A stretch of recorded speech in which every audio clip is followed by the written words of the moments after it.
Somewhere deep inside you, there is a version of yourself you've been chasing for years. You see glimpses of it in quiet moments when your mind dares to imagine the life you could have, the person you could become, the strength you could carry. But most of the time, that vision fades under the weight of someday. Someday when you're ready. Someday when the timing is right. Someday when the conditions are perfect. But I'm telling you now, there is no someday. There is only the moment you decide to move, as if the outcome is already yours. The greats understood this. They didn't wait for proof before they acted. They acted as the proof. Henry Ford didn't stand in a garage hoping someone would hand him the blueprint for the automobile. He built it in his mind before the first part was forged. Thomas Edison didn't ask the world for permission to create light. He lived as if light was inevitable. Walt Disney didn't pitch dreams, he walked and spoke inside them until they spilled into the world. They carried themselves with the posture of inevitability, not because they had guarantees, but because their belief left no room for retreat. That's the shift I'm asking of you. To speak like the door is already open. To walk like you belong in the room you've been too afraid to enter. To execute each day like you are already the person you've been trying to become. This is not arrogance, it's alignment. Your actions must match the reality you are building, not the reality you are leaving. When you act like the outcome is already yours, hesitation dies. You stop waiting for confidence and start manufacturing it through movement. You stop rehearsing the worst-case scenario and begin rehearsing excellence. You stop needing every condition to be perfect because you understand that perfection isn't the starting point, it's the byproduct of consistent, committed action. Mindset is the first battleground. Most people treat their mindset like an accessory, something they put on when they feel inspired, something they take off when the day gets heavy. But the greats wear their mindset like armor.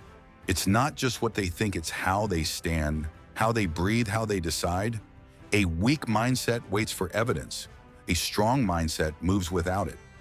When your mind is aligned with the outcome, you no longer ask, will it happen?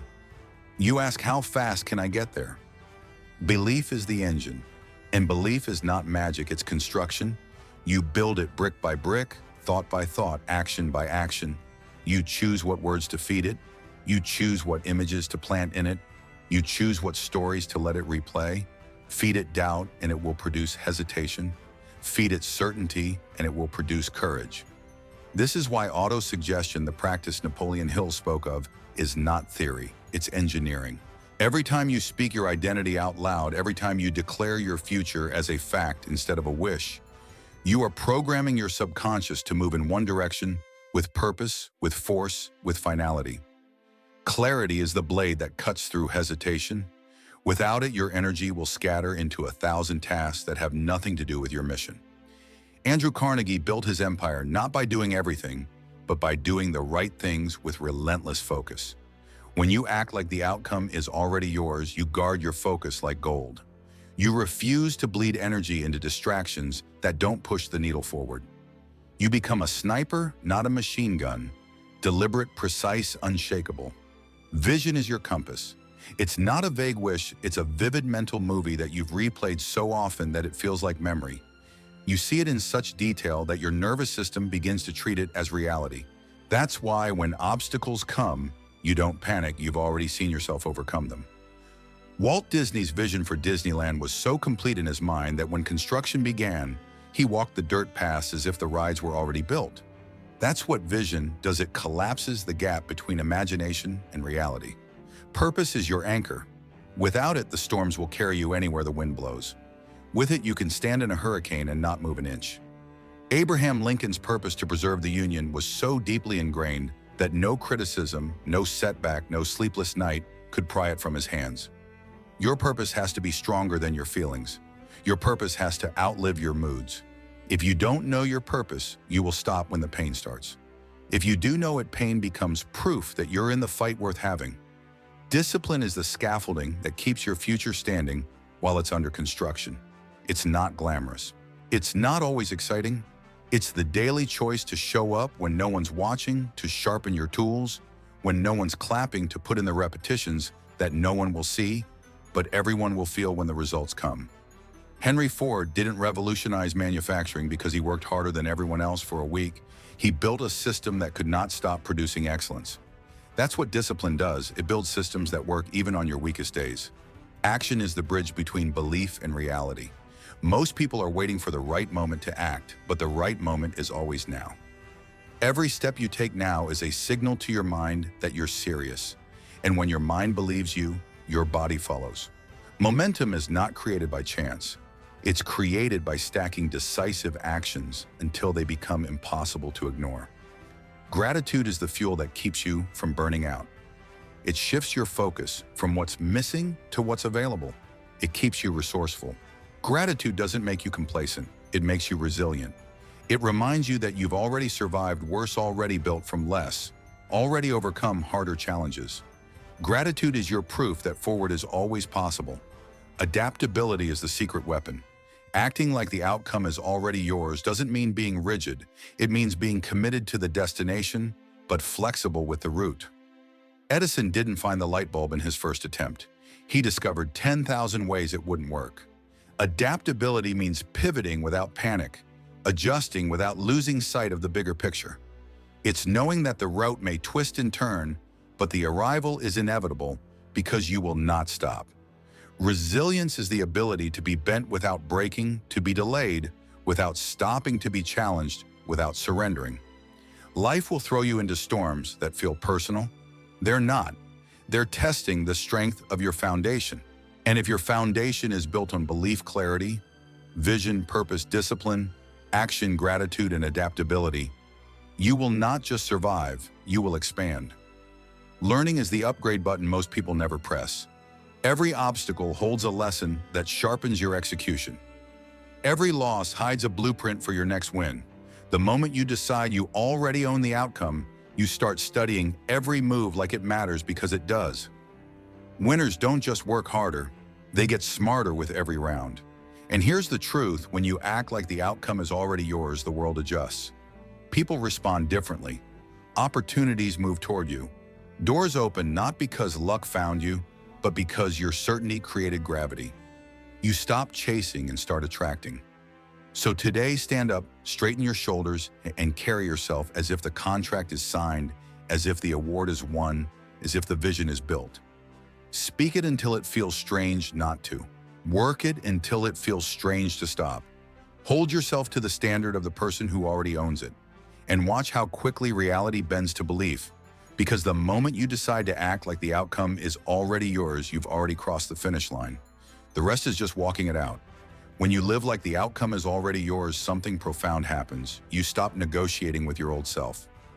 The version of you that hesitates, that waits for approval, that needs constant reassurance, it has no place in this new reality. You've burned the map back to who you were, and you've stepped into the identity of who you're becoming. Every choice, every habit, every thought must now pass a single test. Does this align with the person who already has what I'm chasing? If the answer is no, it's cut. No excuses, no compromise. Think of Andrew Carnegie at the height of his building years. He didn't entertain distractions, not because he was cold, but because his energy was too valuable to be spent on anything less than the empire he was constructing. His decisiveness wasn't born from arrogance, it came from clarity. When you know exactly what you're building, you can see what doesn't belong from miles away.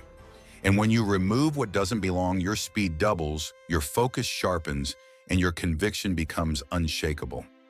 This is where most people fail, not because they lack talent, but because they allow too many things that don't align to remain in their circle.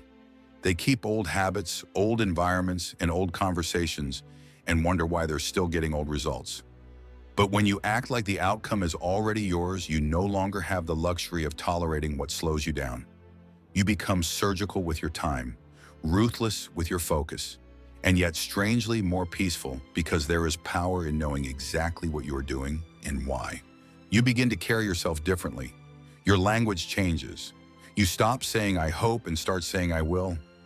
You stop saying "if it works out" and start saying "when it works out." The people around you notice the shift. Some will be inspired. Others will feel threatened. That's the cost of alignment. You will lose those who can't see the future you're building, but you will attract those who live at that frequency. This is the law of environment. You become magnetic to those who are running at your pace and repellent to those who aren't. Henry Ford understood this law.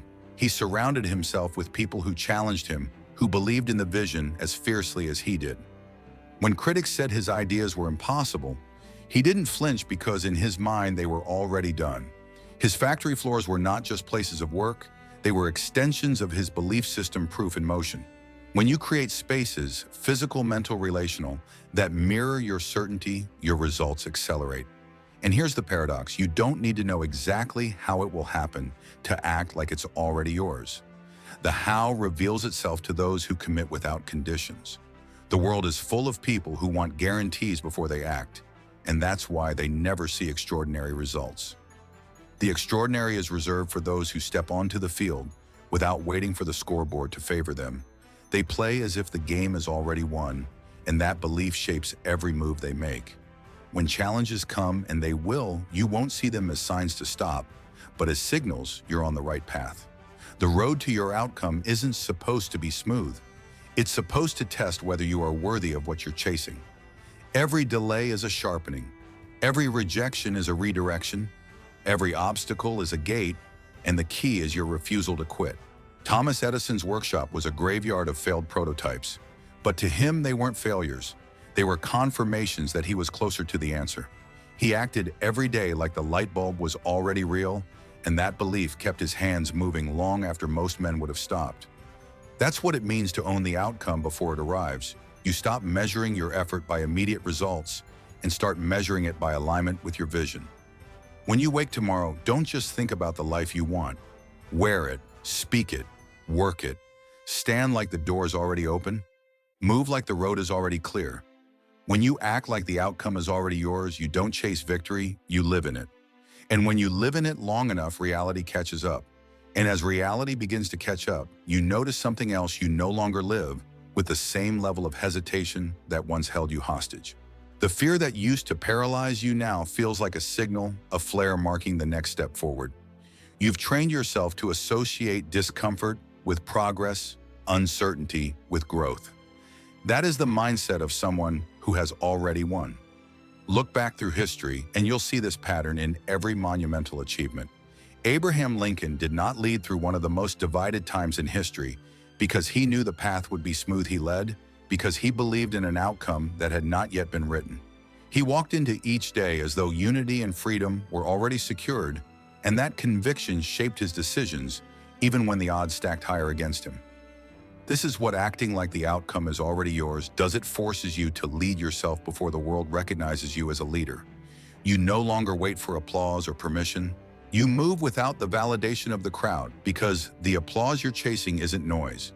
It's the quiet satisfaction of knowing you kept your vow to yourself. You begin to see how the smallest details matter. The way you speak to yourself in the morning, the way you organize your workspace, the way you prepare for a meeting no one will see. Every action becomes a deposit in the account of your inevitable future. Most people think these small actions are optional. Those who own their outcome understand they are non-negotiable. Think of Walt Disney walking through the barren dirt of what would one day be Disneyland. No rides, no crowds, just dust and heat. Yet in his mind, the laughter was already echoing. The lights were already glowing. The music was already playing. And because he carried that vision as a fact, he made decisions with the authority of someone who could already see the finished work. That is the discipline you must adopt to see what is not yet visible and to act as though it cannot fail. When you hold yourself in this energy, something shifts in the people around you. They start to match your pace, or they drift away. You begin to notice that opportunity often arrives dressed as responsibility. The project no one else wants. The extra work that pays nothing now, the late night learning when everyone else has gone home. You take them without complaint because you understand these moments are the bricks that build the foundation no one sees until the building stands tall. Andrew Carnegie once said he paid his men not for what they did in the moment, but for the value they would create in the future. That's how the world works. It eventually pays the person who shows up like they're already worth it. But the payment is always delayed. That's why most people quit before it comes. You can't afford to quit. You can't afford to shrink back into the old rhythm of waiting and wishing. Every day you hesitate, you reinforce the version of yourself that will never see the finish line. Every day you move, you reinforce the version of yourself who already crossed it. The choice is brutal in its simplicity: move or stay, win or watch, build or beg. The truth is most people are waiting for lightning to strike before they move. They're waiting for motivation, for clarity, for some perfect sign. But lightning doesn't strike for the idle, it strikes for the moving target. If you want power to flow through your life, start running toward the storm. Because when you meet it head on, you realize it's not there to destroy you, it's there to crown you. So step into today like the outcome is already written in your favor. Walk with the certainty of someone whose future is inevitable. Speak with the conviction of someone whose vision has already been delivered. Work with the discipline of someone who knows that reality is only catching up to what they've already claimed. The world bends to those who carry themselves as if they have already arrived. And if you do this long enough, one day you'll look around and realize you're standing in the life you once imagined living, in the result you once only spoke of. Not because luck found you, but because you refused to live any other way.